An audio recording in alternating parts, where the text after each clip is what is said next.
تو این قسمت اومدیم با تعمیر موتورمون و اتفاقایی که افتاد برامون. اول یه نمای کلی از موتورمون گذاشتیم قبل باز کردنش که ببینید چه وضعیتی بوده. موتور نوو دود آبی داشت. ما به کلی موتور رو باز کردیم و فرستادیمش برای تراشکاری.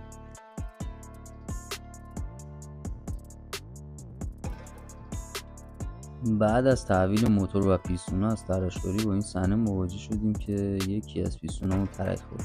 بعد از تماس‌های فراوون با تراشکاری گفتن که بیارید براتون تعویضش کنیم. دوباره ما یک پیستون نو خریدیم و جا زدیم و موتور رو بستیم. کارهای موتورمون انجام شد و بعدش هم رفتیم سراغ شستشوی گیربکسمون که خیلی روغنی بود.